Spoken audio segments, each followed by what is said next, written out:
В Лондоне есть вопрос, который заменяет вопрос, сколько ты зарабатываешь. И звучит он так.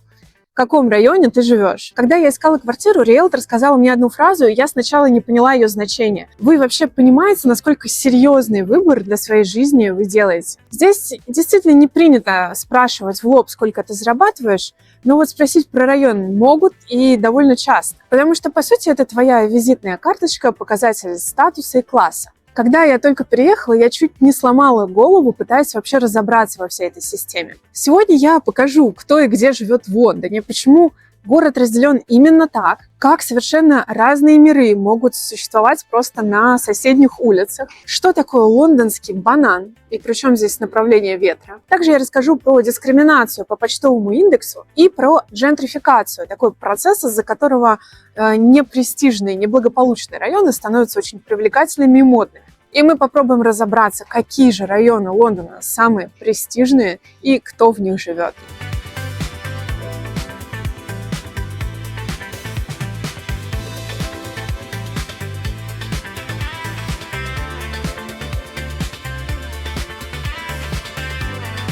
Да, вот такой вот Лондон разный. Пойдемте-ка со мной, покажу вам несколько районов для контраста. Вот, к примеру, Ричмонд. Район считается довольно престижным и дорогим, но находится он не в центре, а на юго-западе Лондона. Ричмонд знаменит своим парком с оленями, красивой набережной Темзы, викторианскими домами и такой атмосферой пригорода. Когда я говорю британцам, что живу в Ричмонде, то вижу по реакции, что как будто бы сдала какой-то экзамен, о котором меня, правда, никто не предупреждал.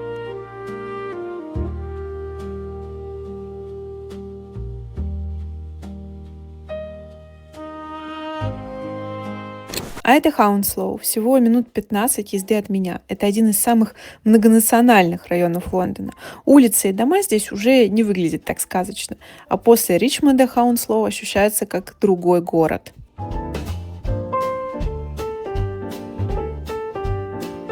А это Сити. Здесь находится Банк Англии, много небоскребов и много людей в костюмах, которые куда-то очень спешат.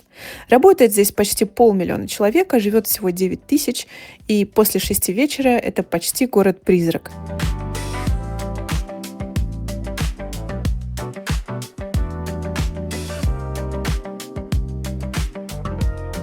Canary Wharf выглядит как будто лондонская версия Нью-Йорка.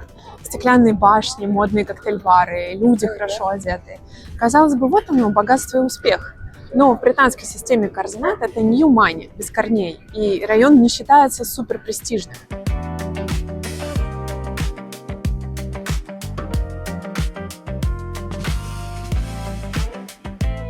А это Шордич, и атмосфера здесь, конечно, специфическая. Много граффити, хипстерские кофейни, карибские магазинчики. Представьте, что 20 лет назад этот район обходили стороной, а сейчас это один из самых популярных адресов для жизни в Лондоне. Как это произошло и кто за это заплатил, поговорим чуть позже.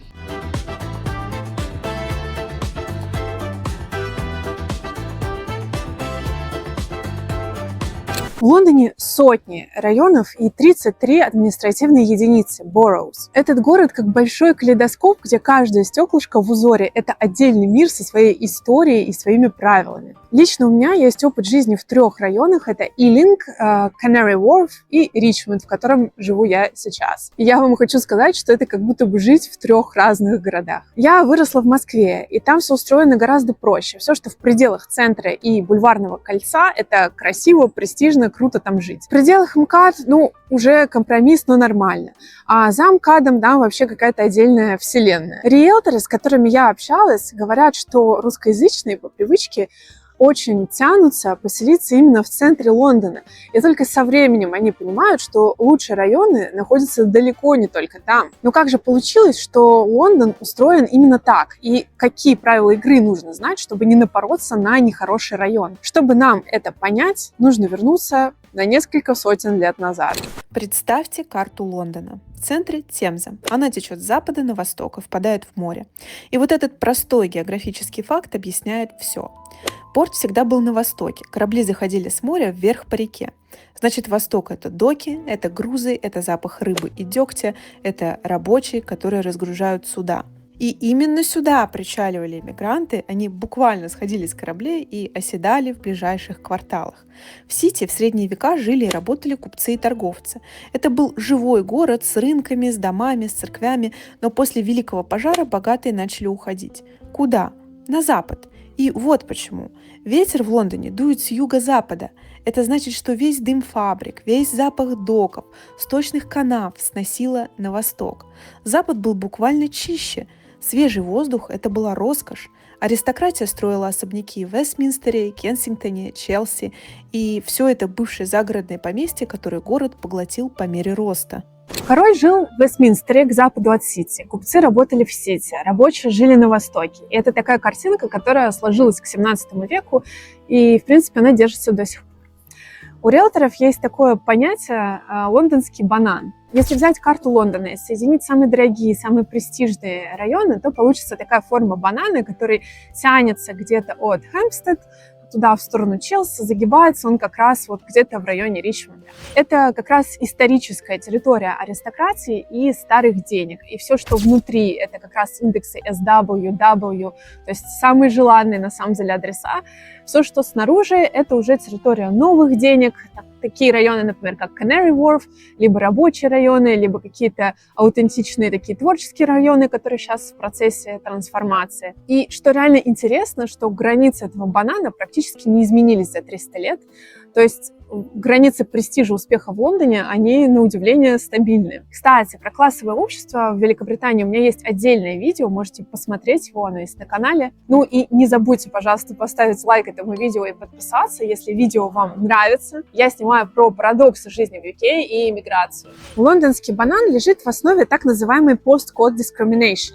То есть дискриминация по почтовому индексу. Конечно, официально такого не существует, и если вы кого-то здесь спросите, все будут это отрицать. Но были определенные исследования на эту тему, и выяснилось, что работодатели в Лондоне, особенно в финансах и праве, отсеивают резюме по адресу. Статистика, которую решили как-то измерить, показала, что кандидаты с определенными индексами получают меньше приглашений на интервью.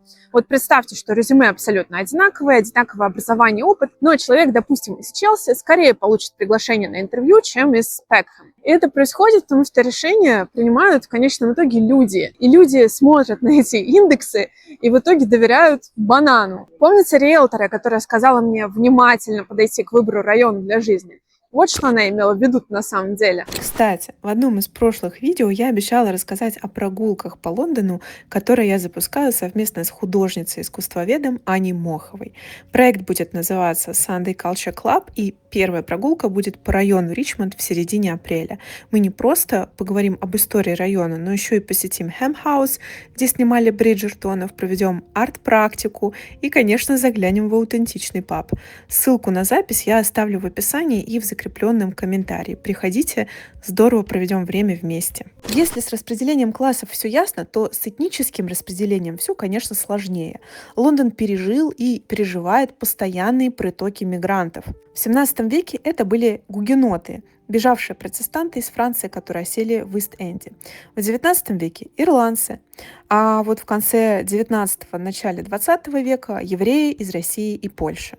Мы с вами на улице Брик-Лейн в районе Шордиш. И сзади меня находится здание, которое внешне не супер какое-то знаменательное, привлекательное, но оно является, по сути, свидетелем 3 волн иммиграции в Лондон. Сейчас там мечеть. До этого там была синагога, а еще раньше французская протестантская церковь. И мне кажется, это самая лучшая иллюстрация того, что же такое Лондон просто в одном кадре. В 50-е и 60-е годы 20 века британское правительство само пригласило людей из стран Карибского бассейна. Стране нужны были рабочие руки после войны. Они приехали на кораблях с паспортами британских подданных и осели в Брикстоне и Северном Лондоне. Их, правда, встретили таблички в окнах «No Irish, no blacks, no dogs». А в 60-е и 70-е годы в Лондоне была уже южноазиатская волна. Индия, Пакистан, Бангладеш. Так сформировалось население районов Хаунслоу и Саутхолл. Районы эти рядом с аэропортом Хитроу, то есть приехавшие остались поближе к точке входа. Главное, что стоит понять, Лондон– это один из самых многонациональных городов. Более 40% жителей родились за пределами Великобритании. Это огромная цифра. Итак, карта вроде сложилась. Богатые на западе, рабочие на востоке, иммигранты там, где дешевле. Все вроде понятно и предсказуемо, да? Но потом произошло кое-что странное. В 80-х Маргарет Тэтчер закрыла шахты, доки, и начался так называемый процесс деиндустриализации. Он привел к тому, что появилось огромное количество пустующих пространств с низкой арендой. Это были как раз фабрики, доки, и что с ними делать было вообще неясно. В таких районах стали селиться люди творческих профессий. Художники, музыканты, им как раз очень подходили эти большие пространства для мастерских, для репетиций и так далее. Постепенно районы оживали, потому что такие творческие ребята открывали всякие галереи, культурные пространства. Появилась такая непричесанная творческая атмосфера, которую не найдешь, допустим, в Челси. И до сих пор люди, которые приезжают в Лондон как туристы, как раз ищут эту творческую атмосферу в том же Шордиче или Хакни. Ну, конечно, атмосфера сейчас в этих районах уже не такая, как 10 лет назад. И знаете почему? Потому что после того, как появились эти творческие тусовки, в этих районах начали селиться люди с деньгами, молодые специалисты. Они начали снимать эти квартиры рядом с галереями, а потом появились всякие модные кофейни вокруг. Ну и на мед слетелись девелоперы, из-за которых аренда в итоге и подскочила. И все эти творческие ребята, которые создали эту атмосферу, они в итоге первыми и уехали, потому что аренда стала им уже не по карману. Это и есть процесс, который называется джентрификация. Получается, что сначала район привлекает бедных творческих людей тем, что здесь низкая аренда. Они создают культуру, атмосферу, а потом приезжают богатые, все портят, атмосфера исчезает и цены растут. Подобное произошло с Брикстоном, Далстоном, Пекхэмом.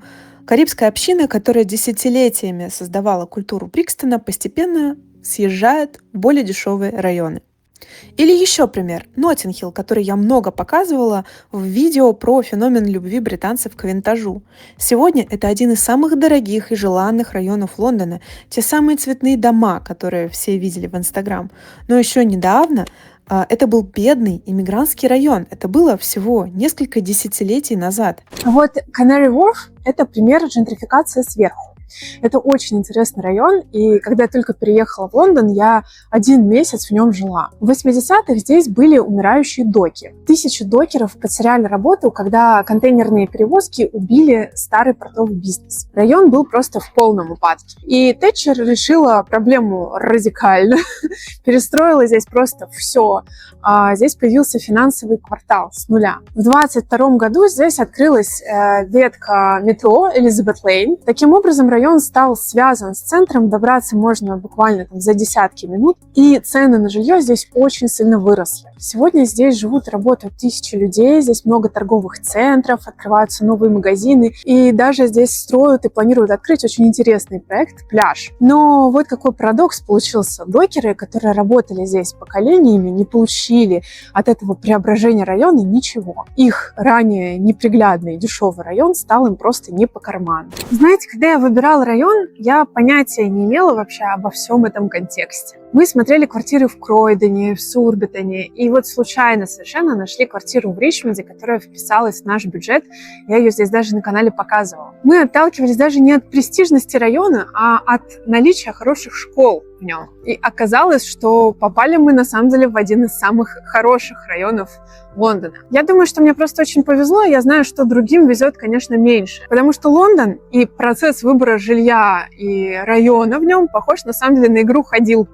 Попал на какое-то поле, тебе достаются бонусы в виде классных соседей, хороших престижных школ. Попал на другое поле, тебя отбросили на 3 хода назад, или ты вообще ход пропускаешь. И чем лучше ты правила игры понимаешь, знаешь эти поля, тем больше ты вооружен. Выбор района еще очень важен, потому что просто так жилье здесь быстро не поменяешь. Процесс поиска и одобрения вообще тебя самого как кандидата очень долгий, очень трудоемкий, поэтому выбирать нужно сразу тщательно. При всем этом я обожаю Лондон именно за его разнообразие, за то, что в одном городе умещается такое количество разных миров, улиц, национальностей, языков, историй. И больше я ни в одном городе мира такого не видела. Напишите в комментариях, хотели бы вы пожить в Лондоне и в каком районе. До новых видео. Пока!